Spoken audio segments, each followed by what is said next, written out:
Okay, let's just jump right in. Welcome to this explainer. Today, we're going to master an absolutely essential digital skill, something that is a total game changer. We're looking at materials straight from the Brooklyn Educational Opportunity Center's Digital Skills Portal, specifically their lesson on digital calendar fundamentals. Look, whether you're entering the workforce for the first time, or you just want to seriously upgrade your professional toolkit, learning how to read, create, and manage events on a shared calendar without making, those really costly rookie mistakes is a massive competitive advantage. So let's get into it. To start us off, I want you to imagine a real-world scenario with me. Let's say you've just landed this fantastic new job. It's your very first week at a company called, let's call it TorTech. Your manager welcomes you, hands over your shiny new email address, and immediately adds you to the shared Google Calendar.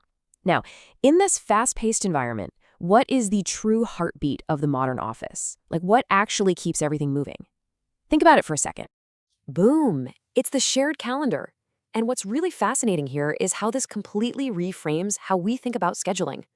A shared calendar isn't just some boring administrative chore that you check once a day. No way. It is a crucial professional survival skill. Honestly, it's the central nervous system of your entire workplace. Every single person at TorTech depends on it to know exactly where they need to be, what they need to be doing, and who they need to be doing it with. So let's define exactly what we're working with here. A digital calendar is far, far more than just your personal little daily schedule. It's a dynamic coordination tool for your whole team.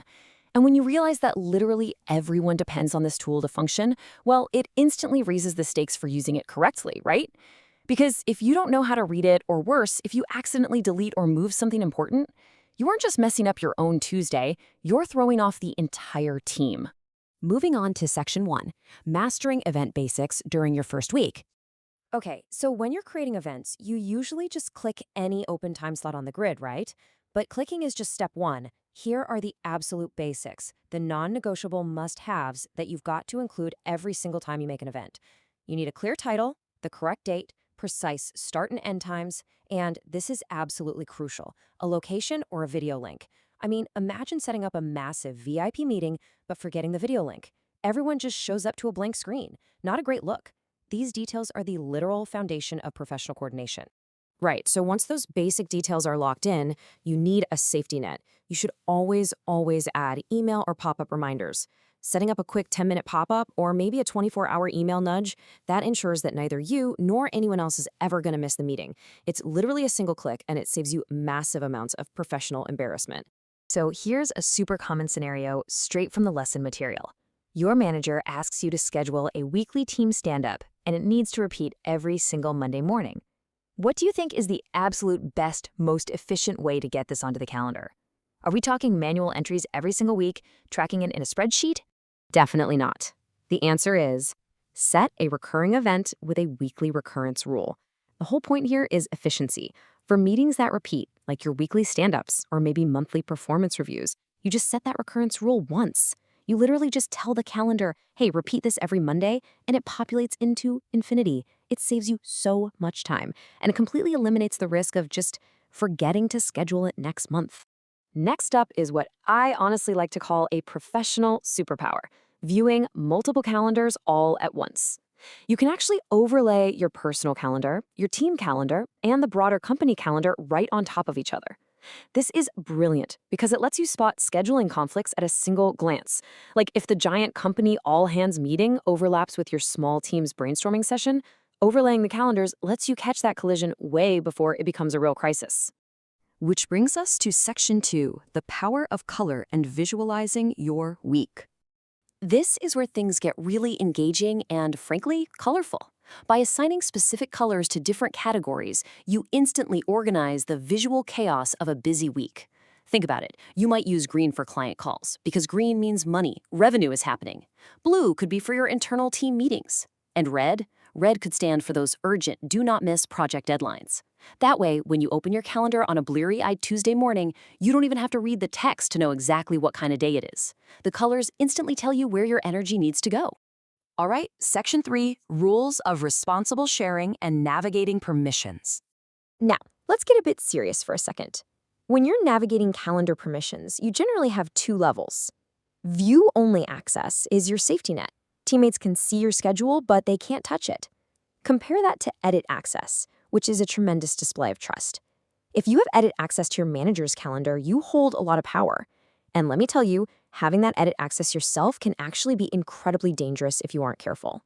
To really emphasize that danger, let's read this warning directly from the BOC portal. Quote, "Deleting or moving an event affects every attendee," end quote. Just take a second to let that sink in. If you accidentally drag a block on the calendar from 2 p.m. to 4 p.m., you haven't just changed the pretty picture on your own screen. You have just triggered an automated email to maybe dozens of attendees, completely disrupting the entire office heartbeat. A simple, accidental slip of the mouse can cause absolute chaos. So, how do we avoid these massive calendar disasters during your first week at TourTech? Well, here is your ultimate golden rule.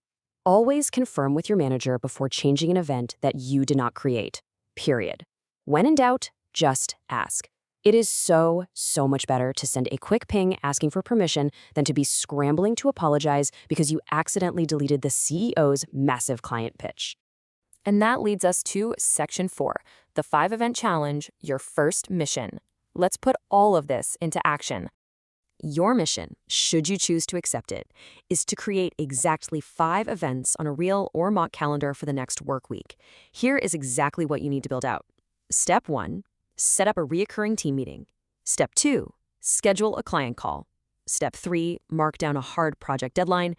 Step 4, intentionally block out a lunch break or some personal time. And yes, you literally have to schedule your breaks. It's so important. And finally, step 5, set a task reminder. Walk through these steps and double check that every single one has a clear title, time, and location. But wait, there is one final condition to this challenge. You've got to color code at least 3 of those 5 events by their category. We really want you to put the power of color coding into actual practice. Make that client call green. Make that project deadline a bright red. Transform that calendar from a boring, stressful list of chores into a highly engaging, colorful roadmap for your success. To wrap things up, I want to leave you with this final, kind of provocative thought. If the shared calendar truly is the heartbeat of your office, what rhythm are you going to set this week? Are you going to be chaotic and disorganized? Or are you going to be colorful, structured, and completely reliable? By mastering these digital fundamentals, you're taking control of your time, you're proving your professionalism, and you're making yourself an invaluable part of the team. So get out there, open up that grid, and start setting a brilliant rhythm. Thanks so much for joining me, and I'll catch you on the next explainer.